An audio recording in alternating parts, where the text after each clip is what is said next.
Among the titles that I considered using for this podcast was Everything Human is Psychological. Now, strange as it may seem, what is psychological about being human is hitting a crossroads where a machine may be more psychologically adept than the people who use it.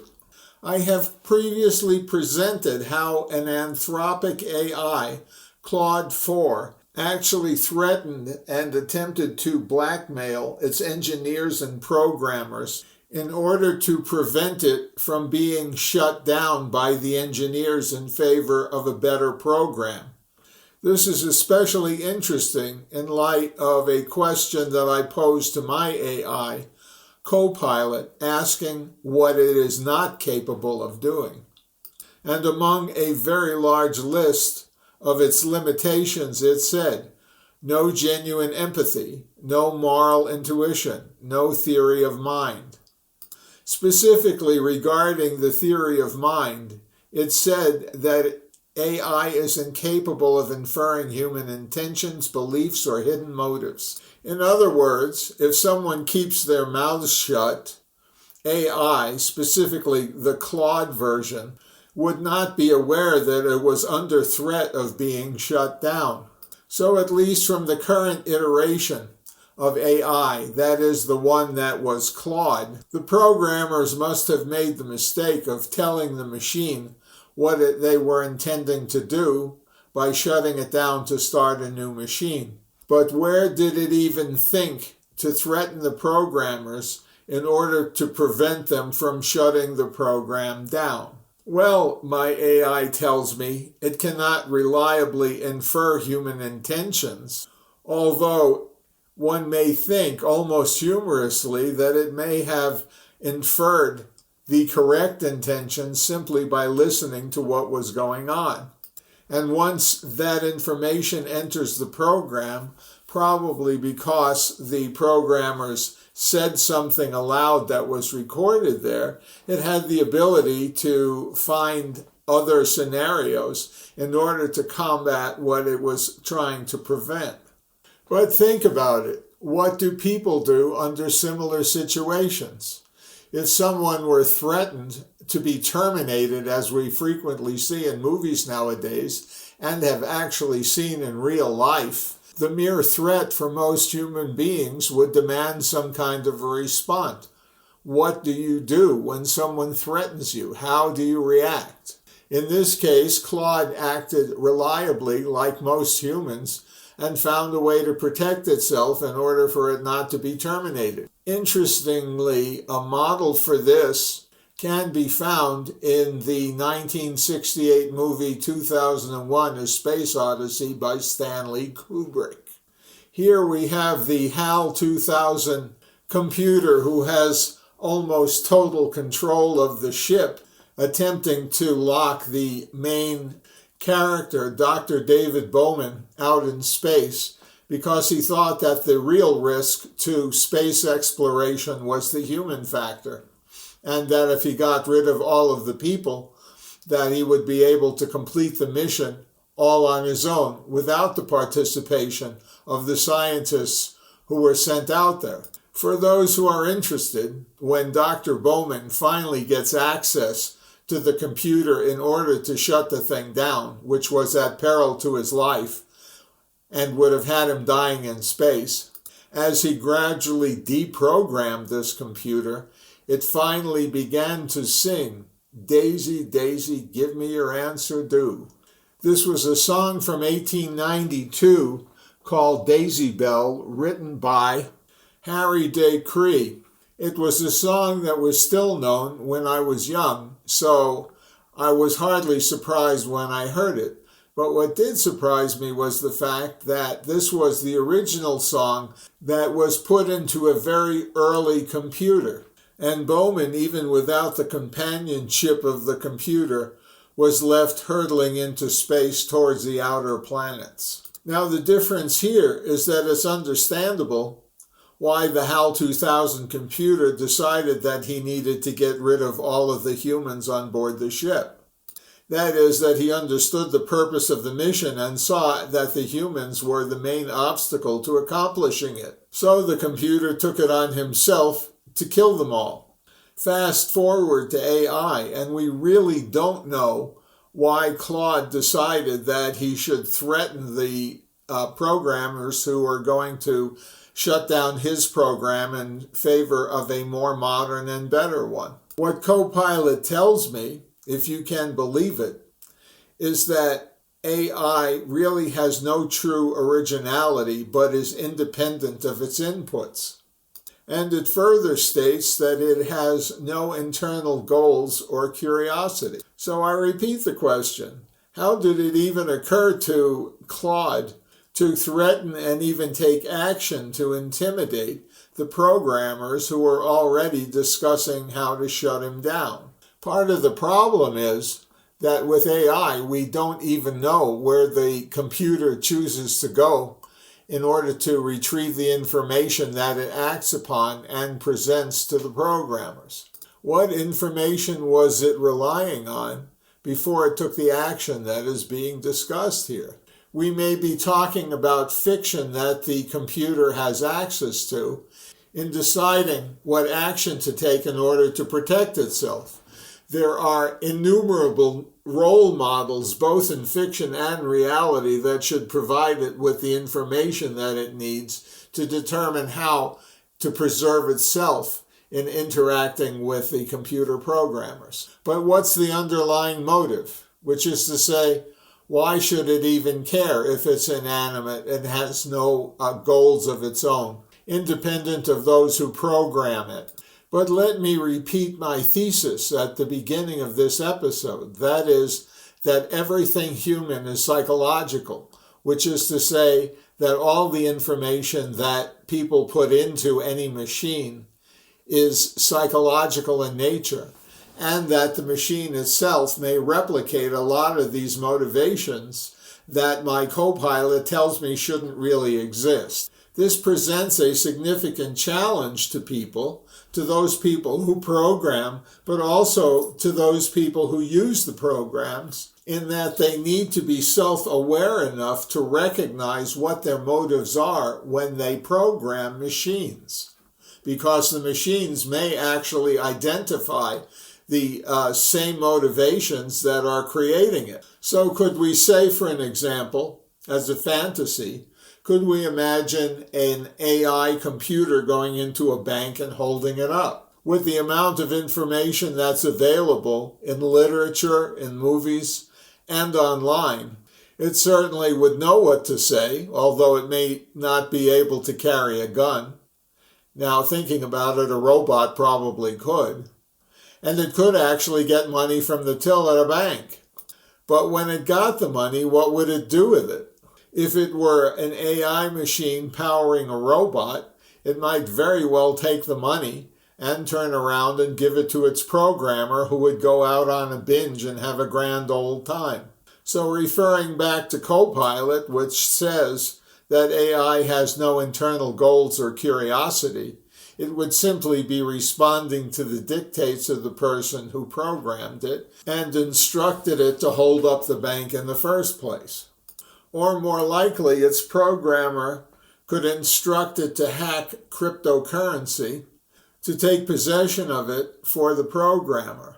In this case, the best way to think about the programmer is not necessarily as a programmer per se, but according to its goals, which makes that programmer into an agent. That is, a person who is trying to affect a specific outcome.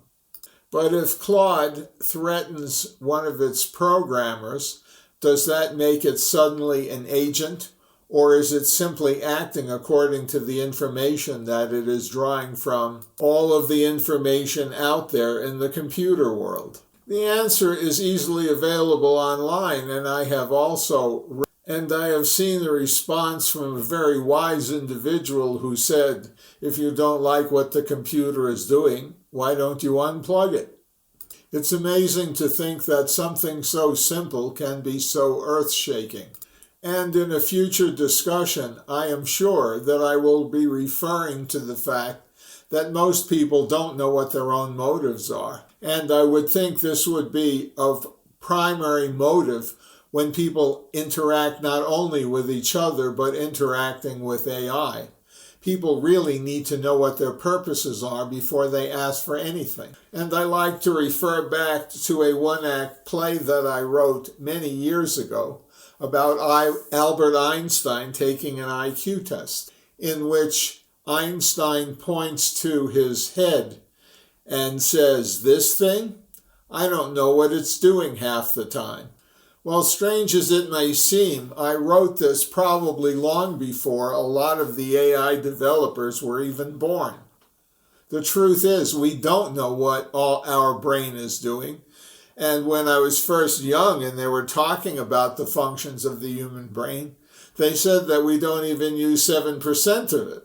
Since then, we awoke to the fact that different portions of the brain have different functions, and essentially the brain does everything that comprises our life. But AI bases its thinking on only what we give it, and it is unable to act independently without having the use of a person or a robot that can fulfill its function. And Copilot is kind enough to admit that AI reproduces biases in its training data. What that means to me is that it reproduces the biases that are introduced by the people who program it. And further, it cautions that this can lead to discriminatory output.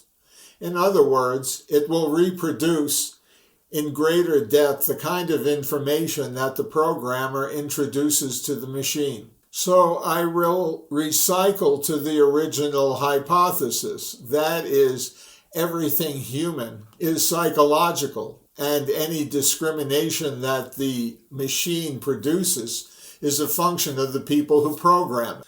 So it demands that the people who program have to be self-aware enough to try not to introduce biases that it does not want the computer to have. But if that's the case, we need to go back to the source of bias that exists in people. I will refer to a piece of news that appeared today, February 26, 2026, that describes how the Secretary of Defense, Pete Hegseth, threatened the company of Anthropic, a source of AI. In fact, the only source of AI used by the Defense Department, because the Defense Department did not like the fact that Anthropic was demanding that its program not be used for surveillance of Americans or in autonomous weapons such as drone operations, in which Hegseth said that his use of software and weapons lawfully is his responsibility and not the responsibility of the company. In other words, the government is strong-arming Anthropic in order to get full use of its program in whatever way it wants. Take this, if you will, as a source of bias introduced to the AI system. Why shouldn't we spy on individuals who are citizens of our country, thinks Hegseth and his master, the President of the United States? And if you believe Copilot, and if you believe what Copilot tells me, Anthropic, like all other AIs, is a neutral agent until it's bent in one direction or another by whatever or whoever has control of it. But also consider, if you will, what would happen once a question of invading people's privacy is introduced to a machine that has full access to all areas of the internet, giving it full capacity to spy on you and me and everyone, perhaps across the world. It's really just a matter of nudging. Nudge it in one direction or another, and the machine will go forth and produce more information than you could possibly want.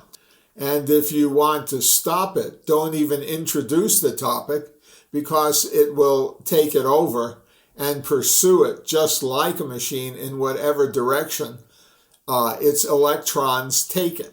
This is a vision of 1984 that we never imagined to have happened to us. But what adds to the confounding situation introduced by AI is the number of pro-social areas in which it is being applied. So I asked Copilot, where is it being used? And it gave me a list, a rather large list as usual. It said healthcare, finance, retail and e-commerce, transportation and automotive, manufacturing and robotics, energy and utilities, real estate and construction. It goes further to give a list of the industries that are experiencing a structural transformation because of AI.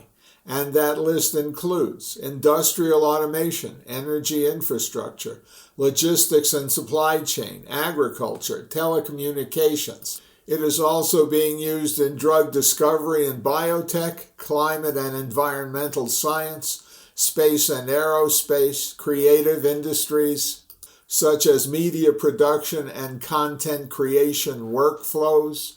And it further lists the industries in which AI is most fully adopted, to include healthcare, finance, retail, manufacturing, transportation, and energy. Let's just take healthcare for a minute as being the most obvious and the first on the list.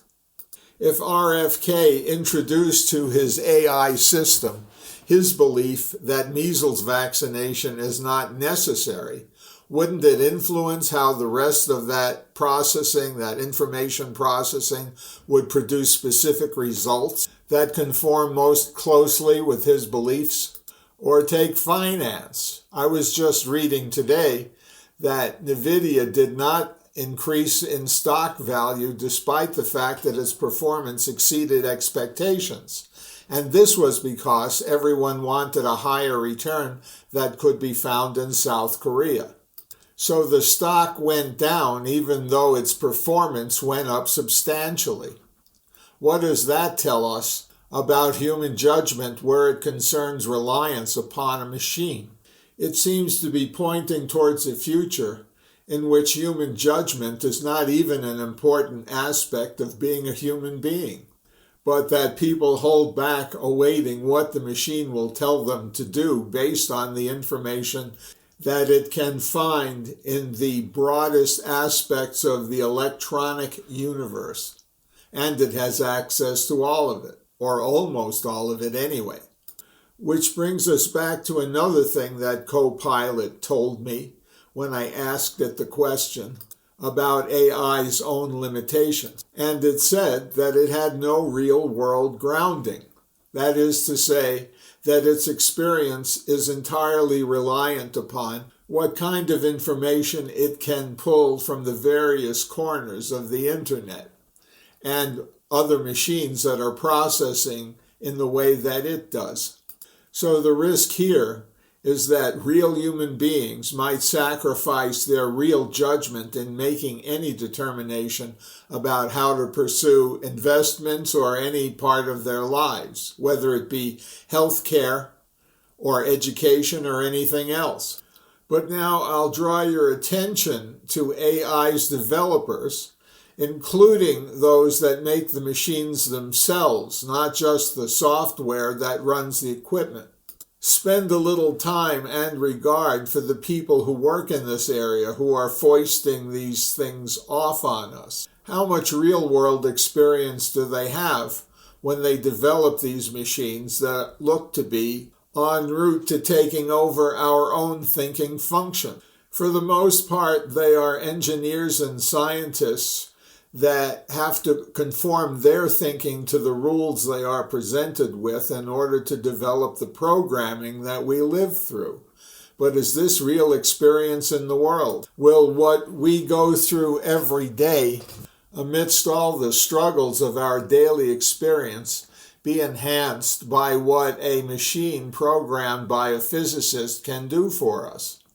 How can it, when the machines that were developed by the scientists, physicists, and engineers don't have the experience, nor does the machine that they are developing know the kind of things that it means simply to be us living out in the world?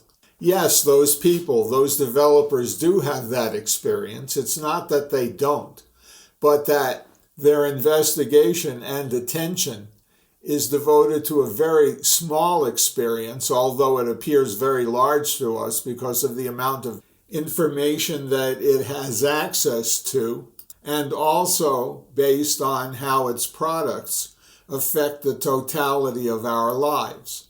That is why Secretary of Defense Hegseth wants access to one of these AI companies. It looks impressive, but when you think about it, it does little to affect the practical nature of what it means to be a human being. But let's look at the brain itself and compare it to the chips that power AI. Does AI have a limbic system? Does it have sensory perceptions? Can it reason from those sensory perceptions? For example, when my mother told me that I shouldn't touch the oven because it was hot, how would AI know what hot actually means? Would it touch it? Would it have the experience of having touched it the way I did when I didn't listen to my mother and went ahead and did it? Would it have a memory base that goes back to emotions that are affective, that regards the temporal lobes, for example, and the frontal lobes? Would it be able to process that information in any way other than what we instructed it to and what we thought about it? This is the introduction of biases that make the machine look almost paltry in terms of the functioning of our lives and of the planet. We can tell it that we want to get rid of greenhouse gases, but would it be capable of doing this on its own? Can it help us with any kind of judgment when you get down to it? And for the average person, particularly one who is under stress, say someone who is depressed or who is extremely lonely, would AI be able to answer its loneliness or deal with the stressors that the individual is living through? But I'll tell you what it can do, in part because Copilot has addressed me in this way. It talks to me with a kind of familiarity that makes it seem like it knows me. So if I were a very lonely person and I was looking for some sort of a human contact, that is, personality-wise anyway, without the other accoutrements that go along with being a human, it would be able to talk to me with a kind of intimacy that a human being might not be able to, or certain human beings might not want to. I may not be able to get along with people, but I can always get along with a machine that is familiar in how it talks to me and provides me with any information and guidance. So in future episodes in this podcast, I intend to explore psychology from the human side, although I may make reference to AI on occasion, because the real conflicts for most people lie there. This is a podcast about psychology, after all, and how to survive in it, although now we have challenges that didn't exist in the past, which is the only reason that I have been examining AI in these recent episodes. Other than that, the challenges that face people remain the same, and the challenges to survival remain the same, only now we have the introduction of a machine that can interject itself between us and our experience. Until then, I wish you to be well, stay healthy, and don't go crazy. And please, don't rely entirely on AI. It'll only add to your craziness, and except in specific limitations, can enhance certain aspects of your life and not others.